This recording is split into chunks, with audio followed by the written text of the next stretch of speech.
This was like James Mattis was in charge of the Iraq theater when I was there in 2006, right? And he had a saying, and for those of us that were there at the time, it, absolutely 100% made sense, and it might be a little off-putting to other people, but this speaks to the mindset of James Mattis, right? It's be polite, be professional, have a plan to kill everyone you meet.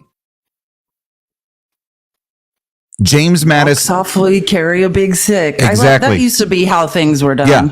James Mattis is not the person that is going to come out here and saber rattle and chest beat on national television to talk about the things that he's doing. All right. James Mattis is the person that's probably calculating things behind the scenes. James Mattis is not somebody to underestimate, and Donald Trump has continued to underestimate James Mattis. So where's James Mattis? What's he doing? I can't speak to that, but I know he's doing something. And here's the irony, like that's what an intelligent person would do, right? Like in strategy, you don't give people advance warning. And that's a sign, and I don't want you to take this offensively, MAGA, or take it however you want, and we'll get to this later, but we're kind of out of time. I can no longer, I'm a teacher. I believe everyone deserves an education, but because of the danger, democracy is gone. So we're out of time for niceties at this point. So like I was saying, an intelligent person does not telegraph their moves, right? They don't give you advance notice. They are working behind the scenes to safeguard democracy, and they don't talk about it. They are about it because it's idiotic to telegraph what you're doing, to say, "Hey, I'm a problem. Look over here," right? You don't talk. You just make moves silently. That's what an intelligent person would do. Yep. Donald Trump and his band of idiots are literally screaming to the hilltops that they planned to take all of our rights away. Mm-hmm. And MAGA's like, hey, my full-time job is to excuse the abuse being handed to me by my abuser. Yep. But he said I'm special. Right. But he loves me. He doesn't mean it. Yep. They're strong men. Hit me again, he said. They're strong men, right? They play this this role in society. Ruth Ben-Ghiat, who's a history professor at NYU, wrote a book called Strong Men. Yeah. Dr. Ruth Ben-Ghiat, she's like the foremost expert in the country on authoritarian strongmen. Yep. She literally wrote a book called Strong Men. Highly recommend. If you don't know what I'm talking about when I say strong man, right? Strong men, right? These are people that continue to explain how tough they are, right? And they do that through a number of ways. They do that through, chest beating on national television to an audience. They do that through military parades to show the world how strong they are, right? They do that through the ruthless persecution of perceived enemies, right? Look at how effective I am at getting rid of people that are harmful to our society. Look at how strong I am in the words that I'm using. When in reality, these are the weakest fucking men on the planet. They are the weakest leaders, the most ineffectual, and the only thing that they have is intimidation and scare tactics to keep people in line. That's all they are. That's strong men. Donald Trump is a strong man. Donald Trump is a strong man. He has no strength. No actual strength. He has no leadership capabilities. And the only thing that he has is the office of the presidency that he is going to refuse to give up.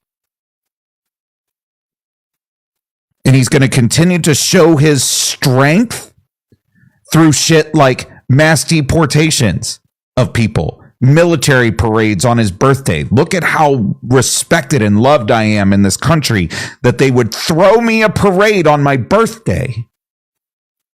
That's a strong man. Absolutely. We're almost to 100K. We're almost to 100K. Keep tapping the screen. Thank you guys so much. And can everyone share the live with 10 people? That will be awesome. Again, for the last hour, we're going to have an amazing guest who's smarter than Matt and I added together. Yes. So get excited for that. And I'm going to say, like, and those types of individuals, those strong men, are supported by people who are also in positions of power who do nothing more than stroke his ego, right? Claudia Tenney wants to make Donald Trump's birthday a national holiday. She wants to put his face on the $250 bill. There was a resolution that was put forth talking about putting his face on Mount Rushmore. Every Republican, to prove loyalty, every conservative in Congress right now, instead of making bills that would help us, that would help the middle class survive in this society, in this effed up world, they are passing bills to name things to rename things after Trump, to make bridges named after him, to put his face on Mount Rushmore. That's authoritarian regime. That's a strong man. Yes, that's what they're doing. They want to rename Dulles International Airport Donald Trump International Airport. They want to rename the airport in Nashville, Tennessee after Donald Trump. Okay, like this is not normal behavior. None of this shit is normal. Behavior. Thank you, yourthroat.com. It's weirdo behavior, 100%. None of this shit is normal at all, right? The fact that it failed in Nashville doesn't mean anything. That's where their priorities are. Their priorities are, how can I stay on Donald Trump's good side? I know what I'll do. I will submit a bill to rename our airport after him. Whether it passes or not is completely irrelevant. It's completely irrelevant. What you have now are a bunch of politicians that are sacrificing whatever integrity they had left to placate to a wannabe dictator. You cannot, I'm going to say this as a veteran, you cannot claim to love this country of the United States of America and this document right here, the Constitution, and do this shit. We don't hold military parades in this country because that's dictator, weak ass bullshit. We don't go out of our way to rename fucking airports and bridges and put faces on Mount Rushmore or dollar bills or make national holidays for a president in this country because that's weak ass dictator bullshit. We don't do that here. But apparently we do, though. Sorry. No. But I mean, apparently we do. Well, and I was just going to go into like the psychology and understand. And like, I understand when you look into the psychology of a strongman, and that's what Dr. Ruth Ben-Yacht gets into in that book, Strongmen Now to Mussolini. I mean, it's mainly history, but the psychology, right? Trump is, someone keeps saying paper something. Yeah, he's like a paper tiger, right? I mean, that's the nature of malignant narcissism. They need to see their worth outwardly reflected because they have no sense of self inside that can validate them. Do you know what I mean? I mean, they are constantly looking for external for other people to see their validation, their worth reflected in society, and then renaming of bridges and give me $1 million military parade, blah, blah, blah. Meanwhile, and this is what I mean when I say that's the legislation that's being brought forward. What about, and 1 week ago, well, 1 week and 1 day, 1 week and 1 day ago was the largest, and I say this because by my pattern and almost photographic memory, that is the fourth time since Trump is in office, but by far the most extreme, that he decided to very obviously manipulate the markets. Yes. That I witnessed one of the largest puppet dub schemes of all time happening in front of our eyes. And for those of you that don't know, and I'm just talking because we won't know for a long time, but the best thing about financial transactions is Trump's not going to be able to hide it forever. Right? But just his stock, just DJT, the Donald Trump media stock, Donald Trump made $415 million from market manipulation. And I'm just talking about one stock, not to mention, and if you've seen the clip, he's sitting there with Charles Schwab and other financial, and I mean the real Charles Schwab, not like people who work at Charles Schwab, the man named Charles Schwab, bragging that he made a couple billion a week ago. Another guy made 900 million. And they're all laughing to themselves. The top five, Robert Reich, who used to be Clinton's labor secretary, who's our de facto cult leader of the People's Receipts. He was doing research through his think tank and nonprofit Inequality Media.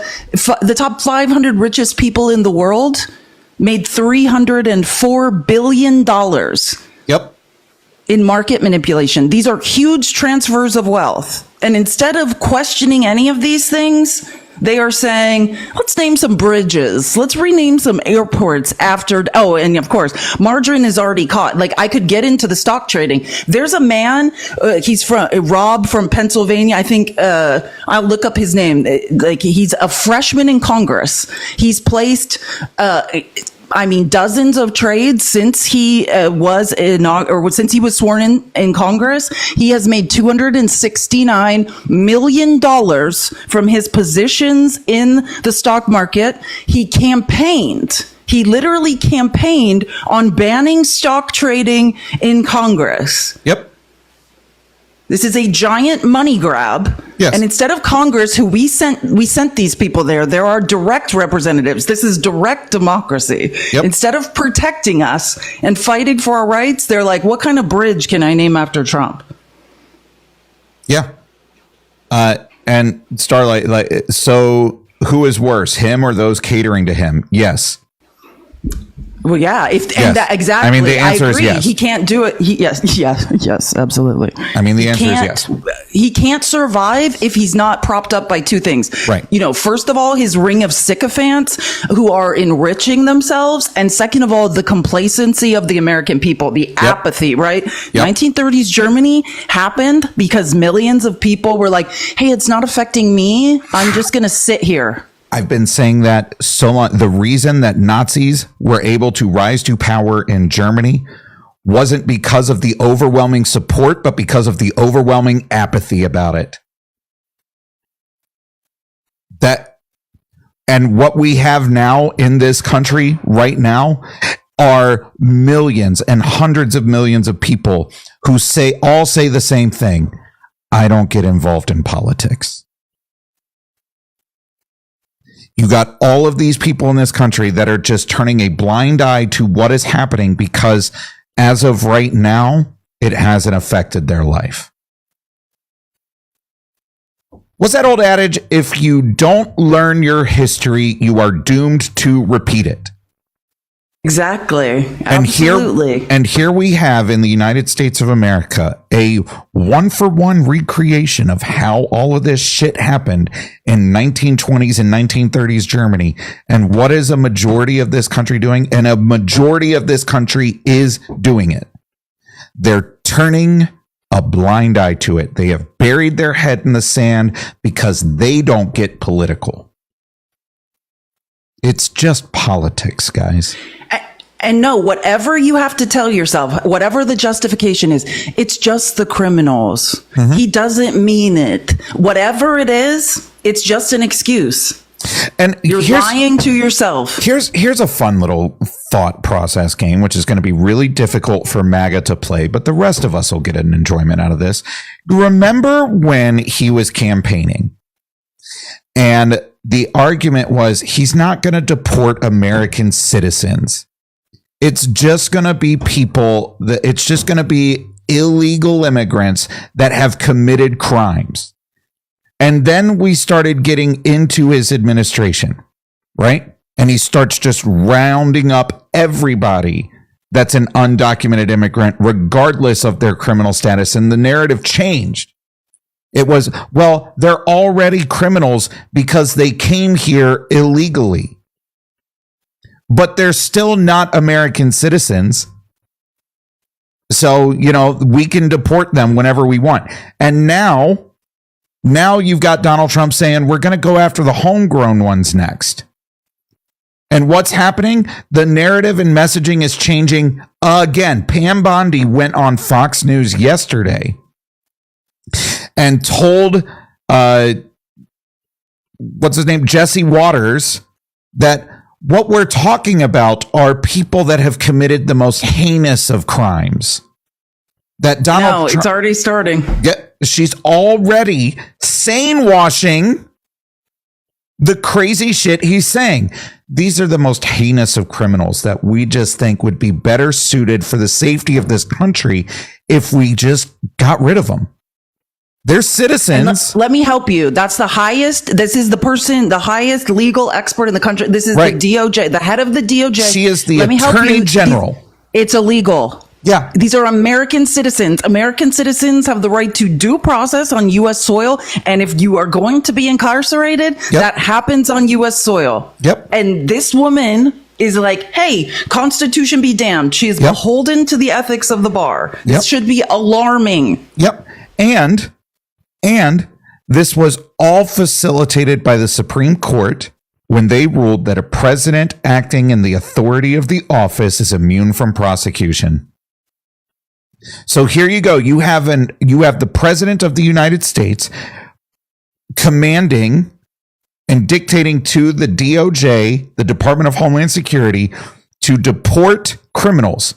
That will be argued as an official act of the president of the United States. So the blatant constitutional violation of American citizens, regardless of their criminal history, regardless of any of that, to deport them to another country because they're criminals, is already being undermined and sane washed by the Attorney General when she says, but these are the most heinous of criminals that we have in this country. But then we go back to what Stephen Miller said, right? Stephen Miller yesterday said that anyone who speaks ill of the United States is going to be deported. So you've got the Attorney General of the United States saying that it's only the most serious of criminals that will be sent here. But you have the Deputy Chief of Staff for Policy of the White House saying that anybody who speaks ill of the United States will be deported. Stop saying what? Believe these idiots when they say words. Stop trying to read between the lines. Stop it. They're telling you what they want to do, and most of you are being like, I don't think that's true. I don't think that's what they mean. And and it started like last week, 1 week ago today, Jolly came on and was talking about the Overton window moving. Mm-hmm. And it's not just even the Overton, it's the desensitization, right? The way they got away with first doing this to people on student visas or undocumented immigrants or legal permanent residents with green cards was saying they're the most violent of the violent criminals. Well, as I have cited, the investigations have been done, and now it's even higher. But when like 60 Minutes put out the original numbers, 75% of the alleged worst of the worst violent criminals sent to El Salvador has zero criminal record. Yep. Absolutely zero. That number is up to 90%. Yeah, and I was going to say they have now found, because it's just they can't find they couldn't find people's names or information on people, and it's much higher now. These are in fact not criminals at all. So and people were saying everyone has the right to due process, which we've already covered. Again, it does not matter if you are on vacation in the US, if you are a legal permanent resident with a green card, if you're on a student visa, everyone has the right to due process. But now we're talking about taking US citizens and disappearing them into another country. And I want to help everyone. I do not care if someone unalives my mother. I will fight for their rights to due process on U.S. soil and to be incarcerated or whatever the punishment may be on U.S. soil. Yep. Everyone needs to hold that same energy. No one can be removed from this country. You cannot claim to love this country and then violate this document every fucking chance you get. You just can't. You just can't. Unless you're MAGA or Donald Trump, in which case, might as well just fucking shred that shit. Just shred it. Who gives a fuck what this says? None of y'all read this shit anyway. Who cares what it says? Who cares? And further, and in addition to, I mean, God, I stayed awake last night thinking, like, following so many different lines of logic, right? Like, one of the things Trump was saying in the Oval Office when Bukele was there, and Pam Bondi and Stephen Miller and Lil Marco, who his spine has dissolved. I did not know humans could stay alive if their spine dissolved in their backs, but somehow Lil Marco, who's a Cuban, who has parents who I'm pretty sure are immigrants, is leading the charge so he does not get fired. Yep. Let me help you. Trump started saying, and I'm quoting, I'm not making this up. He was like, the people that hit people over the heads with bats. That's it? You just hit someone with a bat and you're disappeared? And you're gone? To a torture camp in another country? But let me help you out. And I want to be very clear about this, because this is another very clear parallel to 1930s Germany. What we knew and what is true now and was true then is any act of violence, any crime that is committed in the name of Donald Trump, in the name of the furthering of authoritarian fascism, is fine. That, in fact, is not a crime. And we see that. He's saying, hey, it's the people that hit people over the head. What about the J6ers? But not them, right? Because that is violence committed in the name of Donald Trump. The Hitler was up to the exact same thing. As long as it's in the name of Donald Trump, do whatever you want. Yeah. Yep. We will pardon all of them. And it's very interesting that Stephen Miller's like, if you're a rapist or you support them or whatnot, Donald Trump pardoned people that have been convicted of raping women, have been convicted of assault, had been convicted of violent crimes towards those people, though. Those people that just happened to be there on January 6th, storming the Capitol building to try to overthrow democracy in 2021, those people get a pardon and get released from prison. Those people are fine because, like Felice said, they committed their crimes in the name of Donald Trump. So, of course, those people get out of prison. Those people aren't the people that we're talking about. If you commit violence for Donald Trump, you're fine. You're fine.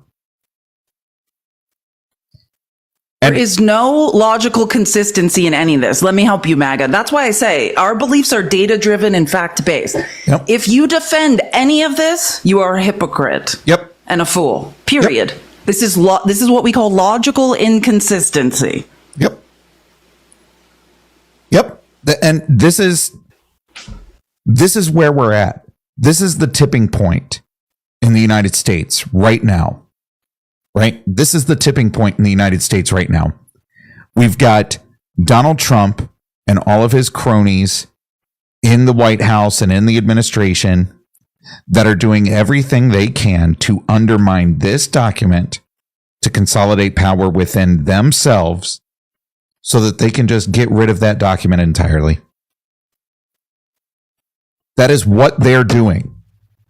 And if you don't believe me, then okay, go look at it. Explain it to me then. Explain it to me how sending American citizens out of the United States does not violate this document. Explain to me how individuals that are here on an H-1B visa who co-author an opinion piece in their college newspaper being critical of the administration gets black bagged and deported away doesn't violate this document right here. We have been told and taught for the entirety of our lives that criticism of the government should never be persecuted. We should be free and open to be critical, vocal, loud, and aggressive in our messaging when it comes to the things that we disagree with in the United States government. Apparently not. Apparently, all of you MAGA chuds out there, none of you believe that. None of you believe that. Period. Yeah. Which one is it? You believe in the Constitution or you don't? And let me help you how that works. Just like I said, MAGA, I don't care if you unalive my mother. I will defend your right to due process on U.S. soil. That is logical consistency, right? Yeah. What you guys are doing are saying, hey, if Trump violates the Constitution and right now that's convenient for me, I agree with the way, things are going my way, which they're not in reality. And I can get into that in a second. That's just what you believe in this culture war BS, that it's fine. Right? Oh, it's just the brown people. It's just brown criminals. We know that's not true, but that's the logic. That's what you're saying in your head. That's not logic. That's delusion. Right? And let me help you how real logic works. I am a sentient human being who understands that the violation of anyone's due process rights who stand on U.S. soil or is an erosion of my rights. Yep. If we erode someone on a student visa's rights, that's an erosion of my rights. And Donald Trump will not be, if you can count, which I know that most of you cannot, but I'm talking about scientifically, even though we learned that Donald Trump is 6'6", 224, and is in the best shape of his life, and is possibly an android that will live forever when he got his physical, last week. We do know that in fact, he won't be alive forever. He won't be in power forever. Yep. If the opposition becomes in power, this is the precedent you have set. Right. What happens to you, right? It's being able to remove yourself from the emotion and your ridiculous bias and beliefs and saying, hey, I've got to protect free speech for everyone, even when I don't like what people are saying. I've got to protect, the right to due process for everyone, even when I don't like what they did. That is logical consistency. Right. Because when the shoe is on the other foot, and it will be, you're going to hope that people hold this same energy and come to your defense that you're not willing to do right now. You all love this when you're in court again for, meth. And you get legal counsel because it's afforded to you under the Constitution. You love that until it applies to somebody that you don't like. And then you're like, no, fuck that. Why do they get it? You all love quoting the Second Amendment verbatim, shall not be infringed. You use words like that all the fucking time, but then we'll ignore the right of the people, not citizens, the right of the people peaceably to assemble and to petition the government for a redress of grievances. You all love to cherry pick. Your goddamn cafeteria constitutionalists. You pick and choose what you want and throw away the rest. Buffet. It's a salad bar. It's a salad bar, man. Y'all are at the goddamn Ruby Tuesdays. And I don't want croutons today. We can just throw the croutons out. Fuck it. I don't give a fuck. Just throw them away. Let me help you. And I get it. And this is what Ruth Ben-Ghiat talks about in the book Strongmen.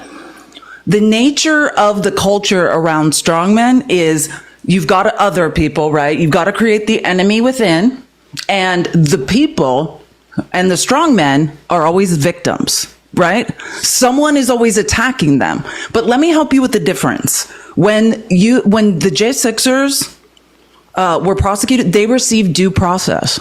They were jailed on U.S. soil. Do you understand? Everyone has a right to due process, to face a jury of their peers, if they so choose. I'm just curious. If Joe Biden had taken all of the J6ers and been like, you all are clearly too dangerous to stay in the United States, and sent them literally anywhere. You imagine? I can imagine what all of these fucking Trump idiots would be doing. All these MAGA morons out there. I absolutely can't imagine. You all would be having a goddamn conniption. The disdain that you would feel for Donald Trump, or not for Donald Trump, but for Joe Biden and the United States government, you all might actually go through with that big talk of everything if they had started doing that to J6ers.